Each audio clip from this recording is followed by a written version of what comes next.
Hello friends, स्वागत है आपका। आज हम देखने वाले हैं प्रतिबल और विकृति क्या चीज़ होती है। तो कल हमने प्रत्यास्था के बारे में पढ़ा था और प्रत्यास्था क्या चीज़ होती है और उसके जो महत्वपूर्ण डेफिनेशन थी कि प्रत्यास्था की सीमा क्या होती है, विरूपक बल क्या होता है, प्रत्यानयन बल क्या होता है, ये सारी चीज़ें हमने पढ़ी थी। अब प्रत्यास्था प्लास्टिक वस्तुएं क्या होती हैं उन सभी के बारे में पढ़ा था।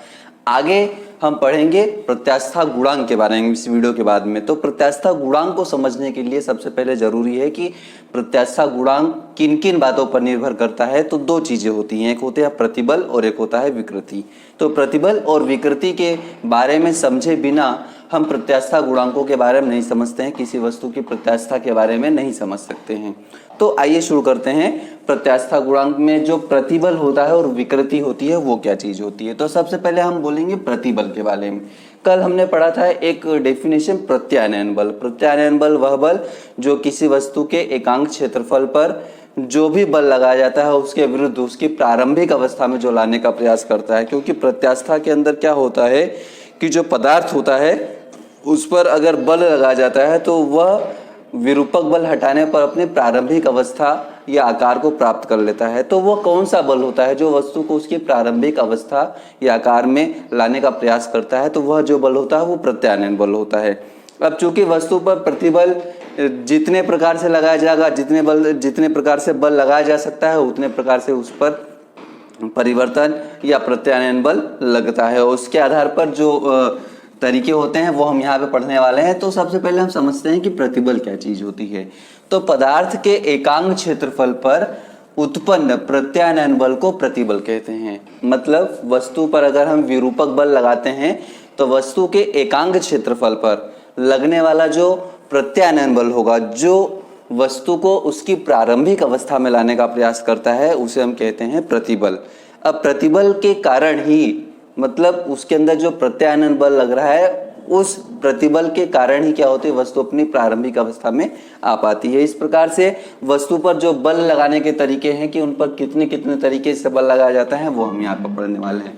तो जो प्रतिबल होता है वो उसका सूत्र यहाँ पे हम देख लेते हैं। ये F/A होता है जो एकांक क्षेत्रफल लगने वाला बल होता है। एक्चुअली ये बल जो होता है वो प्रत्यानयन बल होता है। इसका जो मात्रक होगा हम यहाँ पे देख लेते हैं। बल का मात्रक न्यूटन और क्षेत्रफल का मात्रक मीटर स्क्वायर, तो न्यूटन प्रति मीटर स्क्वायर। उसकी जो विमा होती है वो ML inverse T double inverse होती है। और यहाँ पर यह भी बताना चाहूँगा कि जितने प्रकार के प्रतिबल होते हैं उतने सभी का सूत्र F/A ही होता है, बस लगने के तरीके अलग होते हैं। तो यहाँ पे जो पहला तरीका होता है अनुदैर्ध्य प्रतिबल। अनुदैर्ध्य प्रतिबल क्या होता है कि यदि कोई वस्तु L लंबाई की वस्तु है, कैपिटल L लंबाई की वस्तु है, तो इस पर अगर हम कोई वजन या कोई भार लटका देते हैं तो वस्तु की लंबाई में वृद्धि होती है। तो लंबाई में वृद्धि होती है तो एक बल ऐसा होगा जो वस्तु को उसकी प्रारंभिक अवस्था में लाने का प्रयास करेगा। तो जब भी किसी वस्तु की लंबाई के अनुदिश बल लगाया जाता है तो उस लंबाई के अनुदिश जो बल होता है उसको प्रारंभिक अवस्था या उसकी वर्तमान अवस्था में लाने का जो बल प्रयास करता है वह क्या होता है, उस प्रकार का प्रतिबल क्या होता है, अनुदैर्ध्य प्रतिबल कहलाता है। मतलब वस्तु की लंबाई के अनुदिश एकांक क्षेत्रफल पर लगने वाला जो बल होता है वो अनुदैर्ध्य प्रतिबल कहलाता है। इस वस्तु पर अगर हमने भार लटकाया तो इसके एकांक क्षेत्रफल पर जो प्रतिबल होगा, जो वापस इसके प्रारंभिक लंबाई में लाने का प्रयास कर रहा होगा, वो बल वो अभिलंब प्रतिबल कहलाता, अनुदैर्ध्य प्रतिबल कहलाता है। तो यह लंबाई के अनुदिश लगता है। अब दूसरा जो प्रतिबल होता है वो होता है अभिलंब प्रतिबल। अभिलंब प्रतिबल जो होता है वो आयतन में परिवर्तन करता है। अगर किसी वस्तु के विमा अगर हम देखें, जैसे कोई क्यूब होता है तो क्यूब में हम जानते हैं जो घन होता है इसकी 6 फलकें होती हैं। अब इस पर इस प्रकार से बल लगाया जाए कि वस्तु के प्रत्येक फलक पर कुल कितने फलके हैं, 6 फलके, और 6 के 6 फलकों पर बल इस प्रकार से लग रहा है कि इसके आयतन में परिवर्तन हो रहा है और ये सिकुड़ा जा रहा है। तो इस आयतन के विरुद्ध एक बल होगा जो इसके विरूपक बल हटाने पर वापस उसकी प्रारंभिक अवस्था में लाने का प्रयास करेगा। तो वस्तु के आयतन में जब परिवर्तन होता है तो आयतन परिवर्तन के विरुद्ध एक प्रत्यानयन बल लगता है। वह प्रत्यानयन बल जो होता है उसे हम क्या कहते हैं, अभिलंब प्रतिबल कहते हैं। तो आयतन परिवर्तन के विरुद्ध लगने वाला प्रत्यानयन बल को हम क्या कहते हैं, लगने वाले प्रत्यानयन बल को हम क्या कहते हैं, अभिलंब प्रतिबल कहते हैं। और ये वस्तु के आयतन में परिवर्तन करता है। स्पर्शी प्रतिबल या अपरूपण प्रतिबल, इसके अंदर वस्तु की जो लंबाई होती है या वस्तु का जो आयतन होता है उसके अंदर परिवर्तन नहीं आता है, लेकिन वस्तु जो होती है वो टेढ़ी मेढ़ी हो जाती है। जैसे कि अगर मैं कहूँ कि ये रबर का कोई एक रॉड है, उसको अगर मैं हिलाऊं तो ये क्या होगा, ये टेढ़ा हो जाएगा। मतलब अगर ये सीधा है तो थोड़ा सा टेढ़ा हो जाएगा। तो वस्तु की लंबाई में परिवर्तन नहीं हो रहा है, ना ही उसके आयतन में परिवर्तन हो रहा है, लेकिन क्या हो रहा है, ये थोड़ा डिस्टॉर्ट हो रहा है, मतलब इसके आकृति या अवस्था में परिवर्तन हो रहा है। तो ये जो बल होता है जो सिर्फ स्पर्श लगाने से वस्तु की अवस्था में परिवर्तन करता है, तो स्पर्श प्रतिबल के विरुद्ध, मतलब स्पर्शी बल के विरुद्ध जो लगने वाला बल होगा, जो वापस इसको सीधा कर देगा, वो जो बल होता है उसे हम क्या कहते हैं, स्पर्शी अपरूपण प्रतिबल कहते हैं। तो अपरूपण के विरुद्ध एकांग क्षेत्रफल पर लगने वाला जो प्रतिबल या प्रतिक्रियात्मक बल होता है उसे स्पर्शी या अपरूपण प्रतिबल कहते हैं। ये वस्तु के सिर्फ स्पर्श करने के कारण जो प्रतिबल लग रहा है। अब हमने यहाँ पे देखा कि वस्तु पर प्रतिबल कितने प्रकार से लगता है। तो वस्तु पर प्रतिबल जितने प्रकार से लगता है, वस्तु के अंदर विकृति भी उतने ही प्रकार से उत्पन्न होती है। अब ये विकृति क्या चीज होती है, तो हम कहते हैं विकृति का मतलब होता है किसी की अवस्था में परिवर्तन हो जाना या विकृत हो जाना। तो विकृति यहाँ पे क्या होता है, जो वस्तु पहले है उसके जो भी विमा है उसकी विमा में परिवर्तन हो जाना, ये विकृति कहलाता है। यहाँ पे हम डेफिनेशन देख लेते हैं कि विरूपक बल के कारण वस्तु के आकार या आकृति में हुए भिन्नात्मक परिवर्तन। यहाँ पे देखना, भिन्नात्मक परिवर्तन, पहले कितना था और बाद में कितना परिवर्तित होगा, कितनी मात्रा में परिवर्तित हुआ, तो ये भिन्नात्मक परिवर्तन होता है। तो विकृति जो होती है, विरूपक बल के कारण वस्तु के आकार या आकृति में हुए भिन्नात्मक परिवर्तन को विकृति कहते हैं। विकृति की कोई विमा नहीं होती है। अब जितने प्रकार से प्रतिबल लगेगा उतने ही प्रकार से विकृति उत्पन्न होगी। जैसे पहला जो प्रतिबल था वो अनुदैर्ध्य प्रतिबल था। तो अनुदैर्ध्य प्रतिबल क्या करता है, लंबाई के अनुदिश लगता है। तो यहाँ पर विकृति जो होगी वो लंबाई के अनुदिश होगी।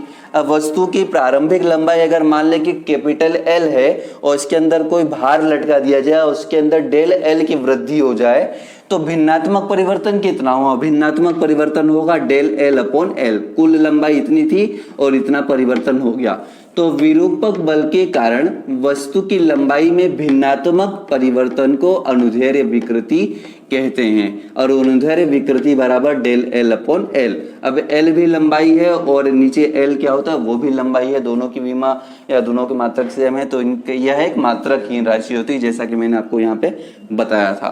तो यह जो विकृति होती है दो प्रकार से होती है, क्योंकि वस्तु पर अगर कोई लंबाई के अनुदिश लगाया जाता है बल, तो या तो वस्तु की लंबाई में वृद्धि होगी या वस्तु की लंबाई में कमी होगी। जैसे स्प्रिंग होगा, स्प्रिंग के अगर हम कोई वस्तु लटका दिया जाए तो वस्तु की वो स्प्रिंग की लंबाई में या तो वृद्धि होगी या स्प्रिंग की लंबाई में कमी होगी, अगर उस पर उसकी लंबाई के अनुदिश बल लगाया जाए तो यह दो प्रकार का होता है। तो होता है तनन विकृति और दूसरा होता है संपीड़न विकृति। अगर लंबाई के में वृद्धि हो रही है तो वो तनन विकृति होगा और लंबाई में कमी हो रही है तो संपीड़ित की यार संपीड़न विकृति होती है।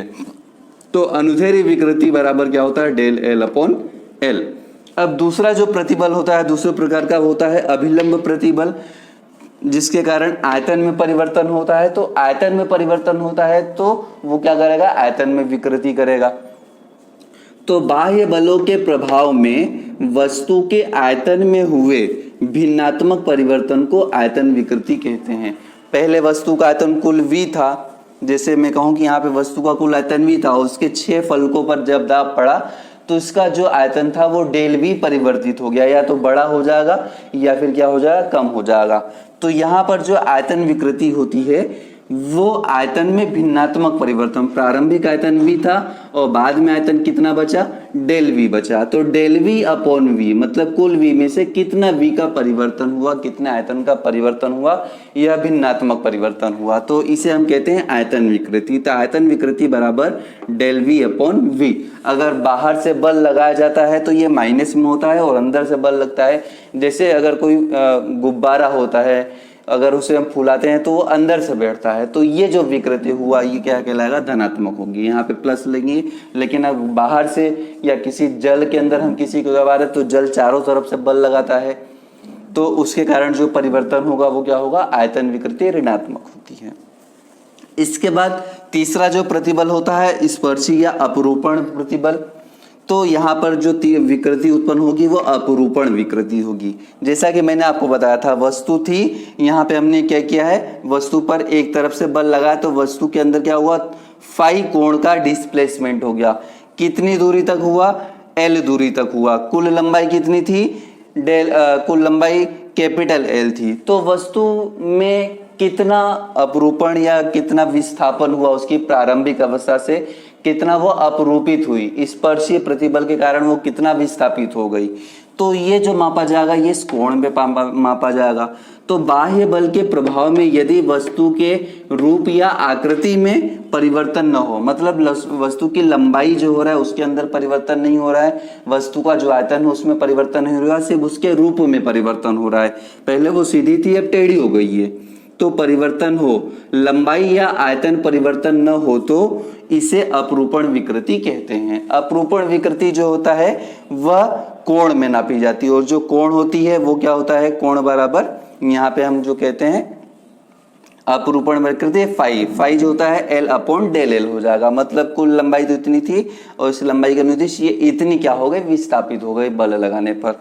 तो यहाँ पे फाई बराबर एल अपॉन एल जो होता है उसे हम क्या कहते हैं, अपरूपण विकृति कहते हैं। तो इस प्रकार से जो प्रतिबल और जो विकृति थी वो तीन तीन प्रकार की थी, क्योंकि जितने प्रकार से प्रतिबल लगाया जाएगा उतनी ही प्रकार की विकृति उत्पन्न होगी।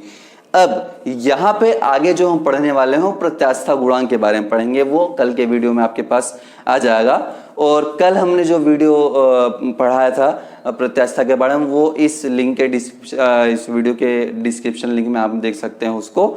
तो जितने प्रकार के प्रतिबल उतने प्रकार की विकृति और उतने ही प्रकार के क्या होंगे, प्रत्यास्था गुणांक होंगे। तो उन तीनों प्रत्यास्था गुणांक के बारे में और वीडियो के अंदर या सब्जेक्ट के अंदर और भी जो टॉपिक है वो हम कल लेके आएंगे। तब तक इस वीडियो को लाइक कीजिए, शेयर कीजिए, सब्सक्राइब जरूर कीजिए चैनल को। तब तक के लिए जय हिंद।